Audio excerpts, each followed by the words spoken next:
So welcome to a virtual webinar with Teneo. My name's Marc Sollars and I'm VP of Business Development here at Teneo and also our sister company, Geode Services. I'm joined by my colleague, Matt Lukash, the Chief Sales Officer at Teneo. Good afternoon, Marc. Thanks for having me. Good morning, Matt. My absolute pleasure, and thank you for taking the time. So we've already discussed this, but our topic today is focused on remote worker productivity and really broadly changes in the way that people are buying now.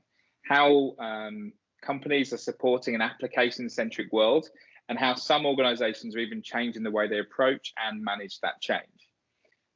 During this conversation, our agenda will cover those challenges and changes we're seeing and hearing from our customers and prospects around the world, and how some organizations are actually addressing those changes or challenges in a creative way. Ultimately, what we're trying to do from this session is to help the organizations that we work with, but also anyone that's watching this. And we're going to attempt to keep this conversational and ask questions throughout. And Matt has promised me that he's ensured me that this won't be a sales conversation and he can do that for up to an hour. However, we're going to look to try and do this in about 15 to 20 minutes. And so we'll give that a try. So Matt, I think as an introduction, first off, can you outline some of the changes you're seeing and hearing from our customers in the marketplace as we go through this current situation that we find ourselves in?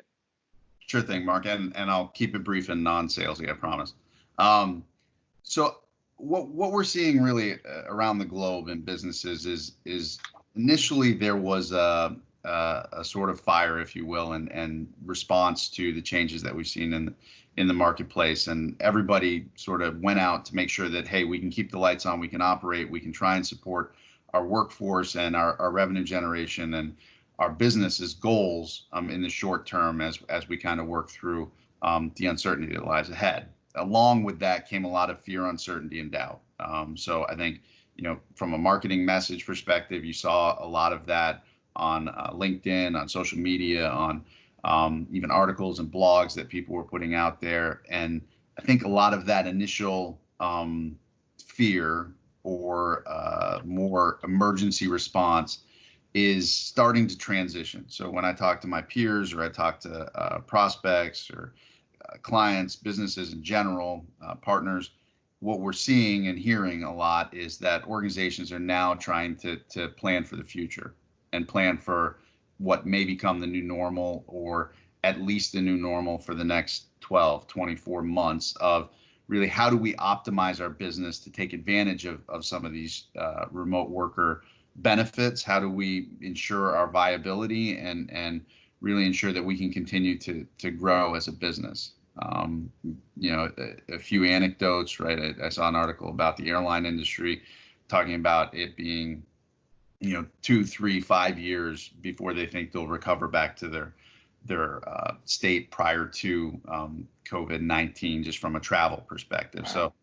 So, that's long-term planning, but businesses aren't unaccustomed to these concepts, right? Remote working has been a topic since quote unquote telecommuting or some of the other things that were initial entries into that in the 80s and 90s. And if you think about really anything, any business, wartime strategy, I joke about marriage at times, but you've got to have a long-term plan, and that's where we're seeing organizations really start to focus and try to build their goals around and initiatives around. So, I mean, Marc, we talk about this all the time, and I think you've probably got some statistics or some benefits as well around remote working and productivity or even cost savings, if I'm not mistaken. Yeah, so I think from my point of view, and as you're right, I've got some stats that I think we have to be aware that remote working isn't for every single vertical. So it's causing challenges for some companies out there. There are opportunities for other companies. So some manufacturing organizations, they have to have people on site. Retail have to have people on site unless they're switching to the online model and getting away from the high street. So I think it's very easy for people to say remote working is the new way forward and it's brilliant, but it's not one size fits all here. Having said that, for those companies that can embrace remote working, A recent study by Stanford University showed that office workers are 13% less efficient than remote workers. While that office workers carrying that heavier real estate burden, there's a greater sickness absence levels and increased staff turnover. So we can't overlook that there's these statistics. Matt, you were telling me about the cost of underused or underutilized real estate in the UK. There was a recent study there that said there was £10 billion worth of a year in England and Wales of underutilized real estate. Now that could grow even more with remote working. So there is definitely benefits, but there is challenges as well with remote working. So there's always problems. So as you said earlier, companies have gone through that almost phase one of we have to move to this because of the situation we're in. But then it's finding out what's next because of lockdowns and strategies, etc. But there are problems with remote working. What are you hearing and seeing at the moment? Yeah, so it's interesting, right? So there's the personal aspect of what I've lived through in remote working, and then there's also what businesses are sharing with us for conversations. And I think much like that short and longer term discussion or insights I was sharing earlier, right? For the time being, some of those challenges have been acceptable from a tolerance perspective for businesses, right? So it was, let's get our workers set up. Let's make sure that everybody can function. And yes, we're going to have issues with performance, or maybe we're not going to have the same visibility we had when those folks were coming into the office or on our corporate network. Maybe there are different security concerns, but if we can minimize those on some level, we'll tolerate that for some period of time. And again, I think myself, other people have probably experienced some of these things at home, right? There's a higher expectation by the end user for performance from wherever they are. And if you're at home and you've got kids or a wife and folks are doing different file sharing or video conferencing for classes that they have, they may see a degradation in performance around some of their critical applications. I've used an example of a GoToMeeting session I had with the sales team where, right, everybody showed up, everybody was ready to go, and I started to have some challenges on my laptop just in getting the video to take and getting my voice to work with it, the slides to work with it, and it had basically a crash on my system.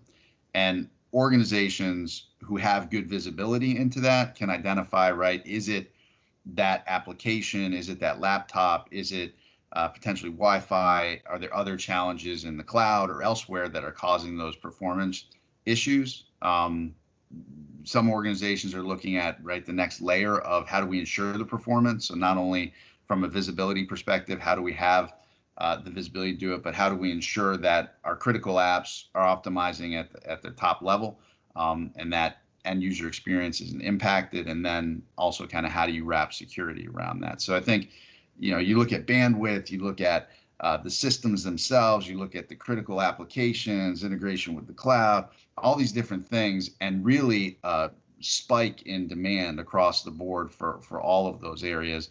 And you are going to have issues, you are going to have challenges. The more forward-looking organizations are really looking at, okay, longer term, right? Short term, we can live with it if there's a 30-minute issue for an end user on a daily basis or a weekly basis. Yeah. Longer term, right? How do we take those things out to make sure that our employees are staying productive through all of this for however long we need to? Yeah, because I think there's a very easy thing to say these problems were occurring and are only recurring because we're remote. So the extra pressure. So I have 2 pings running on my desktop every day now because my broadband or my fiber broadband is actually dropping every so often. And I've checked with my neighbors who are seeing exactly the same thing. And it's because of the stress that's being put on the systems. But even so, and I've heard Microsoft are struggling in Western Europe now with the capacity they have in the cloud. So the cloud that everyone thought was just, you could just go and turn something on, they've stopped in certain data centers. They've actually stopped allowing you to do that. But I think it's key to point out that these problems didn't just arise now, right? We've always had these problems. It maybe just people have brushed them under the carpet, haven't really thought about it. So again, I do like to quote statistics when I can. So there was a report from ESG saying 42% of enterprises said they suffered consistently poor performance with critical SaaS applications across at least half of their distributed or international workforce. And SaaS performance issues are especially common when distance causes latency. We've seen the peak internet traffic go up in the US, the UK by 30, 40%, according to people like Cloudflare, due to the fact that everyone's now working remotely. And I think that, as you talked about, it's about having that unified device. You know, when your problem, you don't have the ability to go to Bob or Sue in the office who are there on the help desk that can help you out there and then. It's all about getting that visibility now. And the final thing I was going to say before I ask you another question is, it's around currently people, it's the unknown right now. And it seems to be very different in different countries, but seemingly here in the UK, there's a bit about kind of cash retention. Everyone has to work. We're now working, but if they have to do, if they're not getting the best performance, that's fine. But what about that next phase? I think when we get more information on end of lockdowns, that'll happen. But do you think companies now are you hearing? Because I am. Are you hearing companies saying, right, actually, we're going to get rid of that real estate. We're going to, you know, et cetera, et cetera. Yeah, I think organizations, again, from a long-term planning perspective, are becoming more and more aware of some of the potential benefits of the remote workforce. And that might be a reduction in the real estate investments or rental rates. It might be in the opportunities that are presented with sourcing of talent in different regions that maybe they didn't think about sourcing talent in the past. Reductions in travel and expenses is something that's near and dear to my heart. You know, I mean, coming into this, I probably had some of the higher T&E expenses for our organization, and you know, now they're basically down to next to nothing. So as a business, right, if you can look for those opportunities and drive productivity and you know, maintain growth and focus as an organization, then there's a huge benefit. You know, on the kind of the practical side of things, or kind of the application of some of those things, right? So there are folks that are moving away from large investments, and then folks who are also looking at this from a project by project basis, right? Can I save around a hardware refresh or a laptop refresh, and how can I be smarter about the investment there? How can I be more flexible in what I purchase or how I purchase to ensure viability, not just for today, but for whatever tomorrow may bring? So I hear a lot and have a lot of conversations around scalability. How can we scale up, scale down, adjust to the demands of the business based on kind of the needs of the day, versus looking at this as more of a, how do I invest in something, a widget, a solution that will carry me over the next 3 to 5 years? Because to your point, there's a lot of uncertainty. So businesses are definitely talking more and more about outcomes, about flexibility, about scalability, and really the application-centric world that we live in, right? How do we maintain this viability as a business and ensure that we've got an easy way to change as the demands of our customers and our internal users change? I don't disagree with anything you just said there. The conversations I've been having with companies are around, okay, my users are working now. We think we're now actually, there was a lot of there was a lot of concern within businesses that remote working wasn't feasible. And actually what this has shown is that remote working is actually possible, and it can be done the right way. And what I'm being asked by many customers is, how do I get the intelligence around remote working? How do I understand the performance my users are getting? How do I understand the productivity that I'm getting now out of my users? And how do I make sure that when there is a problem, I can fix it? And then on the back of that, how do I have intelligence around making decisions such as, I have a laptop refresh that was due that I do every 4 years. How do I actually, I don't want to spend that cash if I don't have to. How can I pick the top 25% that really need that new machine and gain that visibility, but make sure I'm being proactive and being smart with the way I'm approaching problems. So I can actually understand when a user's going to get a problem, even though they're not in the office and I've got no visibility of it. How do I understand when a user is experiencing issues, but they're just not phoning me up? So really making sure that. So I think there's a lot of questions really around where do people go from here and what do they do? So Matt, how are we working with our customers, and without going salesy, but what are we doing and how are we helping people in this area?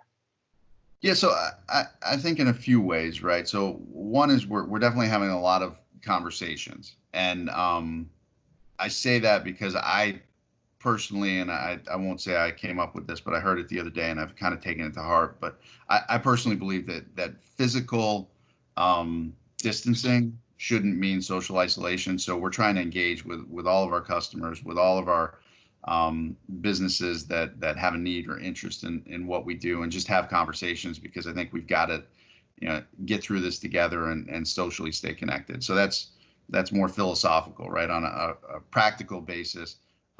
Aside from those conversations, we're helping organizations really take advantage of the opportunities that are out there when it comes to the remote workforce. So if there's easy ways to deploy a solution, scale up, scale down, as we mentioned, as a service type of offerings, even swap out solutions, reduce costs, really find flexibility in how and what they go to market with. That's where we're focused as an organization when it comes to, again, performance, visibility, and security. So, we've got to find creative solutions for our client base to ensure that they have the outcomes, the capabilities and abilities they need, without locking them into long-term contracts or large additional investments, et cetera. So hopefully that wasn't too salesy, Mark, but at its core, we start with understanding and having a conversation and trying to help where we can. And, that may mean trying to point them down different paths or trying to help them understand how to better utilize solutions that they have today. But we're just trying to be there to help for our clients. I think the key point that you raised there is outcomes. Anything that anyone is doing these days, and from this point forward, requires an outcome to the business. What is the, first of all, what's the business outcome that you're trying to achieve and gain that information, but also it's around gaining what's the financial benefit of me doing this. No one's going to buy something these days unless there is a tangible benefit to their business that can be proven with an outcome. I don't know if you would agree with that. Oh, I mean, 100%, right? I think good times, bad times, it has to drive a business outcome. And a lot of the time, there's a gap between what an organization actually wants and what they get, because projects, other kind of breed their lives of their own. And there may have been a point problem initially, but ultimately, right, that problem has to be tied to a larger business outcome for those initiatives to be successful. So we see that in quote unquote digital transformation, projects and challenges that those run into, just because, right, you've got to have that business outcome. There's got to be a revenue or financial benefit to that strategy for the business in the long term. And you've got to maintain that focus on that ultimate business outcome, not just get into the weeds of firefighting or dealing with the problem of the day. Matt, thank you so much for your time today. We said we'd keep it to a reasonable length. I think we've managed to do that. Both of our contact details will be on the end of the webinar. Please feel free to reach out to either of us or to your Teneo account manager if you know who they are. We'll be happy to just have a conversation around, well, first of all, how you're coping, what your business is asking you to do, and then from there actually understand if there is some way we can help. And that's really what we're looking for. So thanks again, Matt, for your time. Thank you again, everyone who's clicked on this, watched it, and lasted till the end. It's really appreciated. And have a good rest of the day wherever you are. Thank you. Thank you again, Marc.